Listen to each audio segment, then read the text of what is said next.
ہم کو روک نہ پائے گی جو حق کی راہ میں آئے گی، دیوار گرا دی جائے گی۔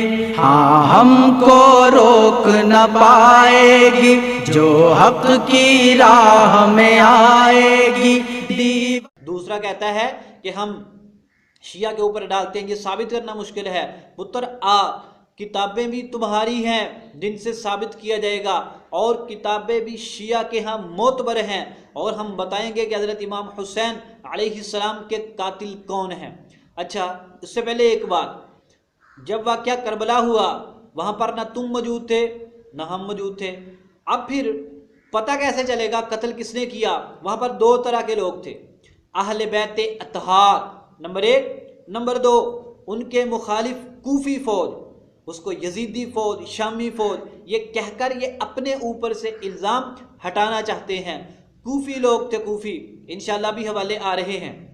کوفی فوج کا حوالہ تو پیش ہی نہیں کیا جا سکتا، کیونکہ وہ تو مخالف ہیں، اہل بیت اطہار کے دشمن ہیں، ان کی بات تو معتبر ہی نہیں ہے۔ ہم پوچھتے ہیں اہل بیت اطہار سے کہ تمہیں قتل کرنے والا، تمہیں شہید کرنے والا، تمہیں خون میں نہلانے والا کون ہے؟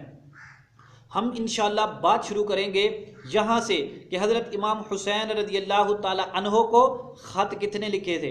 آپ اب ترتیب کے ساتھ حوالہ جات سنتے جائیں، اور آپ کے سامنے ہم کتاب کی تصویر بھی پیش کریں گے، اصل کتاب کی۔ آپ اس کی عربی دیکھ سکتے ہیں، کسی سے آپ اس کا ترجمہ کروا سکتے ہیں۔ لو جی، اب ہم پیش کرتے ہیں پہلا حوالہ۔ حوالہ ہے شیعہ کی کتاب ہے مقتل الحسین، اس کو لکھنے والا ہے ابو مخنف الازدی، اس کا صفحہ نمبر 15 ہے۔ سنیے ذرا، راوی کہتے ہیں کہ شیعہ جمع ہوئے سلیمان بن سرد کے مکان پر، پھر ہم نے ذکر کیا حضرت معاویہ رضی اللہ تعالی عنہ کی ہلاکت کا۔ یہ حضرت اور رضی اللہ میں اپنی طرف سے کہہ رہا ہوں، وہاں پر صرف معاویہ لکھا ہوا ہے۔ تو کہتے ہیں ہم نے تذکرہ کیا معاویہ کی ہلاکت کا، پھر ہم نے اس پر اللہ کا شکر کیا۔ اب حضرت معاویہ رضی اللہ تعالیٰ عنہ سے نفرت، حضرت معاویہ سے دشمنی، یہ شیعہ کا کام ہے۔ اس سے پتہ چلا وہ خالص شیعہ لوگ تھے۔ کہتے ہیں ہم نے معاویہ کی ہلاکت کا تذکرہ کیا اور اس پر اللہ کا شکر کیا۔ پھر ہم سے کہا سلیمان بن سرد نے کہ معاویہ تو ہلاک ہو گیا اور حسین کو بیعت پر مجبور کیا جا رہا ہے، اور آپ مکہ کی طرف نکل چکے ہیں۔ اگلے الفاظ پہ غور کرو، وَأَنْتُمْ شِيعَتُهُ وَشِيعَةُ أَبِيهِ، اور سلیمان بن سرد نے کہا کہ تم، اور وہاں پر جو لوگ موجود تھے، کہ تم شیعہ ہو حضرت امام حسین کے اور ان کے باپ کے۔ کیا تم جانتے ہو کہ بے شک تم ان کی مدد کر سکو گے اور ان کے دشمن سے جہاد کر سکو گے؟ تو پھر ان کو خط لکھ دو، اور اگر تم اپنے اندر کمزوری محسوس کرتے ہو، تمہیں ڈر ہے، تو پھر آدمی کو اس کے جان کے متعلق دھوکہ مت دو۔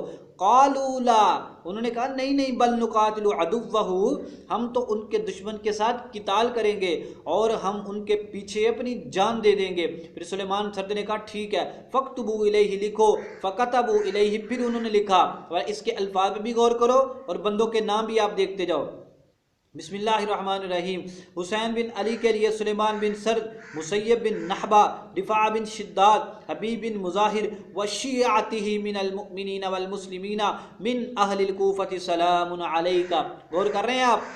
بندوں کے نام بھی دیکھ لو، اور وشیعتہ من المؤمنین والمسلمین کے الفاظ پہ بھی غور کر لو، اور من اہل کوفہ میں سے سلام علیک، آپ پر سلامتی ہو۔ پھر آگے لمبی باتیں لکھ کے آگے خط کا مفہوم ہے۔ حوالہ پھر سن لیجئے، مقتل الحسین ابی مخنف الازدی، صفحہ نمبر 15۔ اب اس پہلے حوالے سے کیا معلوم ہوا کہ حضرت معاویہ رضی اللہ تعالیٰ عنہ کے دشمن جمع ہوئے، حضرت معاویہ کی وفات پہ اللہ کا شکر کیا، اور سلیمان بن سرد نے ان میں سے کہا کیا خیال ہے تمہارا، حسین کا ساتھ دیں؟ تم ان کے دشمن سے لڑ سکتے ہو تو پھر ان کو خط لکھ دو۔ اگر تم اپنے اندر خوف محسوس کرتے ہو، تم اپنے اندر بزدلی دیکھتے ہو، تو پھر ان کو خط مت لکھو۔ لوگوں نے بڑا چوڑے ہو کے کہا نہیں نہیں، ہم تو قتال کریں گے، ہم تو ان کے پیچھے اپنی جانیں دے کے اس کا پھر لکھو۔ پھر ان لوگوں نے حضرت امام حسین رضی اللہ تعالیٰ عنہ کو خطوط لکھے، وشیعتہ من المؤمنین والمسلمین من اہل الکوفۃ، اور ہاں اس نے کیا کہا، تم شیعہ ہو حضرت امام حسین کے اور ان کے باپ کے۔ پتہ چل گیا یہ شیعہ لوگ ہیں۔ اس حوالے کو ذہن میں رکھو۔